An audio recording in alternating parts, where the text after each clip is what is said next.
Bienvenidos a nuestra escuela.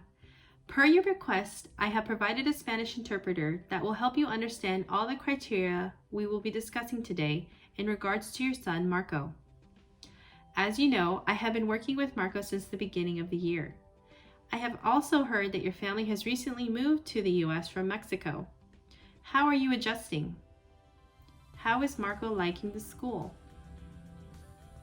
Yes, I understand it can be hard helping Marco with schoolwork and having to learn a new language for basic needs. If you or any of your family members are ever interested in taking English classes, such as the literacy program which helps people build language skills related to real scenarios, more interpretation services within your home, or future meetings, please let me know, as these are services we provide in helping you understand Marco's educational progress, services, and help deliver instructional support at home, and will help you navigate your way around your community.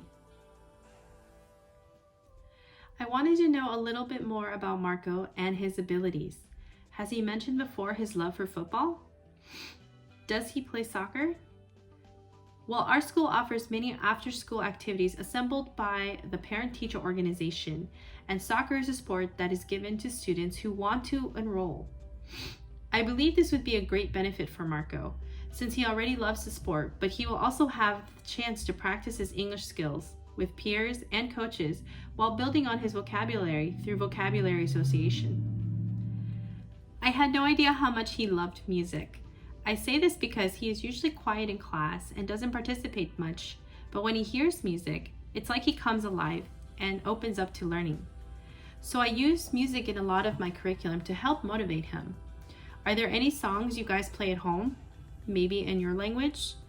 Would you say he is more of an auditory learner? An auditory learner is a student who prefers to learn through listening. He is. Well, that helps me to understand his learning style even more. I really want the learning to be relevant for all my students, and that includes Marco's beliefs, culture, and personality. I do see that he has put a lot more effort in some subjects than others, specifically in math. Have you ever seen this at home when helping him with homework? You have. Would you say this is a time where you guys can come together to support Marco's education? It is. Well, that's great to hear. Helping to find those bridges in cross-curricular learning will help Marco increase his English proficiency and continue to motivate his learning. Mr. and Mrs. Gonzalez, your insight on your son's abilities and interests have definitely helped me to look at my delivery of instruction and make changes to reflect his needs a little better. I thank you for that. You mentioned Marco had had minimal education and access in the English language. When he first started at our school, our goal was to look into his English language proficiency. To get this, we instrumented an assessment called the WAPT, also known as the WIDA Access Placement Test. This test is used to identify ELLs by looking at supports and needs catered to Marco's English literacy. The results determine Marco to be an English language learner with the following learning needs. Number 1, Marco needs a better understanding of both the written and the spoken English language. This could include delivering information in Marco's first language relating to his culture and interests, just like we discussed earlier on his love for soccer and music. Number 2, Marco can benefit from the use of pictures, animation, gestures, and other visual and physical formats to learn vocabulary association. A lot of my strategies I have used have been recommended through the Universal Design Learning Framework, in which teachers strive to plan their instruction with all kinds of learners in mind. And here is a handout translated in your language describing how it can support Marco in more detail.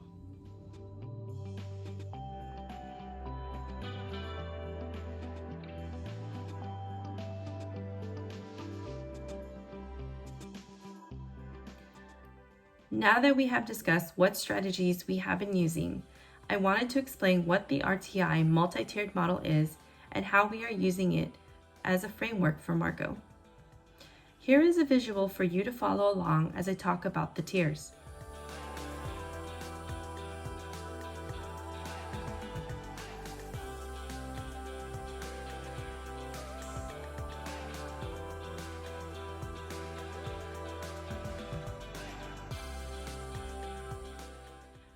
PRTI has 3 tiers. In the first tier, the delivery of instruction is given at different levels based on students' needs.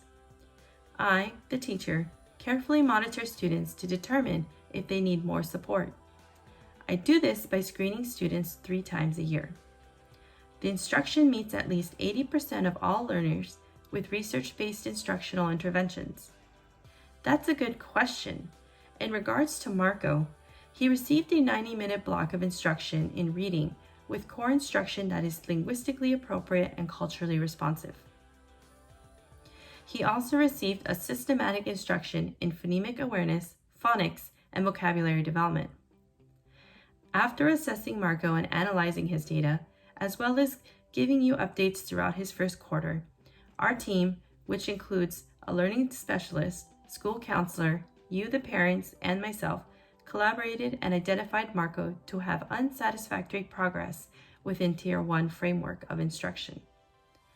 Students who don't meet satisfactory progress on this level are now given a more teacher-directed, individualized instruction. What this means is that a smaller group instruction is given for 30 minutes 3 to 5 days per week, along with receiving Tier 1 interventions.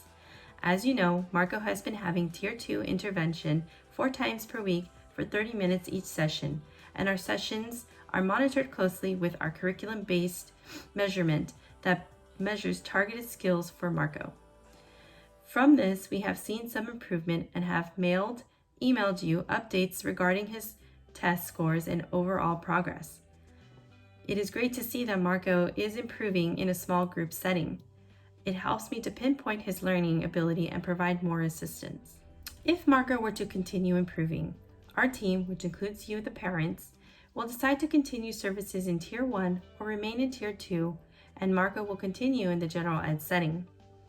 I'm really hoping that he will be able to catch up and improve, but in the case that he doesn't, you, Mr. and Mrs. Gonzalez, should understand and be informed of the 3rd tier of our framework.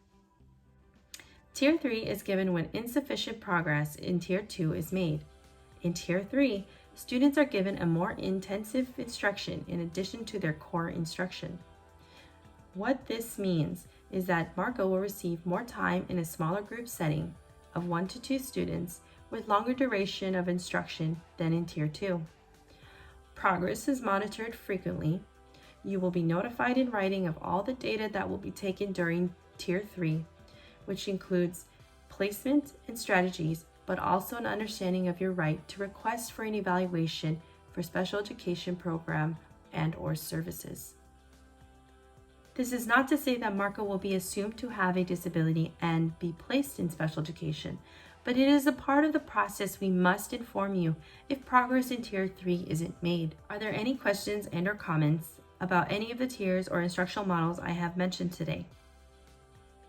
Okay, well, if or when you are ready to have more information on any additional services, I would be more than happy to set that up. Great, I will speak with the coach about Marco joining the soccer club.